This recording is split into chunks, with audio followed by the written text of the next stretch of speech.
ಭೀಮ್ ಧ್ವನಿ ನ್ಯೂಸ್ಗೆ ಸ್ವಾಗತ. ಸಭೆಯಲ್ಲಿ ಒಳ್ಳೆ ಶುಭ ಲಕ್ಷಣ, ಒಳ್ಳೆ ಮಳೆ ಬಂದಿದೆ ಆ ಟೈಮಲ್ಲೇ.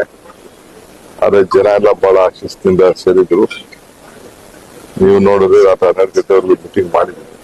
ಆದ್ಮೇಲೆ ನಮ್ಮವ್ರು ಏನೇನ್ ಮಾಡಿದ್ದಾರೆ ಸೊ 100ಕ್ಕೆ 95-98% ಜನ 60,000 ಹೆಣ್ಮಕ್ಳು ಗ್ಯಾರಂಟಿ ತೆಗೆದುಕೊಳ್ತಾ ಇದ್ದಾರೆ.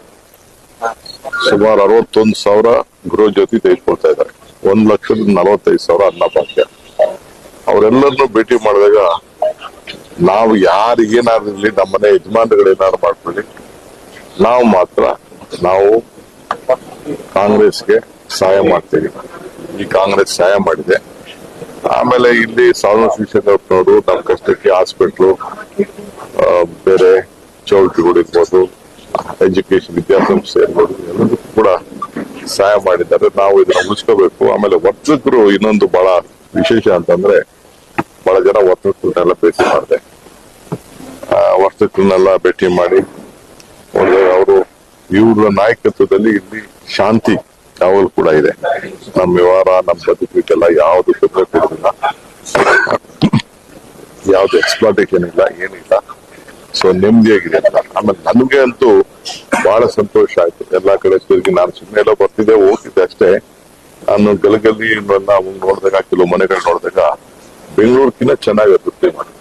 ನನಗೆ ಒಬ್ಬ ಬೆಂಗಳೂರು ಮಂತ್ರಿಯಾಗಿ ನನಗೆ ಬಹಳ ಖುಷಿ ಆಯ್ತು. ಆ ರೋಡ್ಗಳು, ಕಾಂಕ್ರೀಟ್ ರೋಡ್ಗಳು, ರೋಡ್ ಎಷ್ಟು ಅಗಲ ಇದೆ, ಪಾರ್ಕ್ ಮೇಂಟೆನೆನ್ಸ್, ಬಸ್ ಸ್ಟ್ಯಾಂಡ್ಗಳು ಎಲ್ಲ ಕೂಡ ಬಹಳ ಚೆನ್ನಾಗಿ ಈ ನಗರನ ಬೆಂಗಳೂರಿಗಿನ್ನ ಯಾವ ಕಡಿಮೆ ಇಲ್ಲ, ಬೆಂಗಳೂರಿಗಿನೇ ಸ್ವಲ್ಪ ಚೆನ್ನಾಗಿದೆ. ಆ ರೀತಿ ಕಾಪಾಡ್ಕೊಂಡು ಬರ್ತಾರೆ. ಇದು ಸ್ವಚ್ಛತೆ. ಆಮೇಲೆ ಬಡವರು ಕೂಡ 15,000 ಮನೆಗಳನ್ನ, ಆಶ್ರಯ ಮನೆಗಳನ್ನ ಕೊಟ್ಟಿದ್ದು ನೋಡಿದ್ದೇನೆ. ಬೇಕಾದಷ್ಟು. ಆಮೇಲೆ ಎಲ್ಲಾ ಸಮುದಾಯಗಳು ಕೂಡ, ಎಷ್ಟು ಸಮುದಾಯ ಇದೆ, ಎಲ್ಲಾ ಸಮುದಾಯಗಳು ಕೂಡ ಪ್ರತ್ಯೇಕವಾಗಿ ಜಾಗಗಳನ್ನ ಕೊಟ್ಟಿದ್ದಾರೆ. ಇದು ಬಹಳ ವಿಶೇಷ. ನಾವು ಕೂಡ ಬೇಕಾದಷ್ಟಿದೆ ಇವರ ಮಾಡಿದಂತ ಸೇವೆ. ಆಮೇಲೆ ಎಲ್ಲರೂ ಕೂಡ ಕೋವಿಡ್ ಅಲ್ಲಿ ವ್ಯಾಕ್ಸಿನೇಷನ್ ಕೊಟ್ಟು ಕೂಡ ನೆನೆಸ್ಕೊಳ್ತಾ ಇದ್ದಾರೆ. ಸೊ ಇದು ನಮ್ಗೆ ಶಕ್ತಿ ಸಿಕ್ಕಿದೆ. ಆಮೇಲೆ ನಿನ್ನೆ ಪ್ರಭಾ ಮಲ್ಲಿಕಾರ್ಜುನ್ ಅವರು, ಸಮರ್ಥ್ ಅವರು ಭಾಷಣ ಮಾಡಿದ್ರು ನೋಡಿದ್ದೇನೆ. ಹಿಂದಿಲಿ ಎಷ್ಟು ಫ್ಲೂಯೆಂಟ್ ಆಗಿ ಮಾತಾಡೋದಂತ ನನಗೆ ಬಹಳ ಖುಷಿ ಆಯ್ತು. ಒಳ್ಳೆ ಅಭ್ಯರ್ಥಿನ ನಾವು ಆಯ್ಕೆ ಮಾಡಿದೀವಿ ಅಂತ ನನಗೆ ಸಮಾಧಾನ ಆಯ್ತು. ಎಲ್ಲರೂ ಕೂಡ ಗೌರವ ಕೊಡ್ತಾ ಇದ್ದಾರೆ.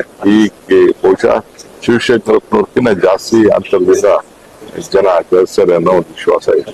ಬಿಜೆಪಿ ಅವರು ಸಾಲದ ಸರ್ಕಾರ,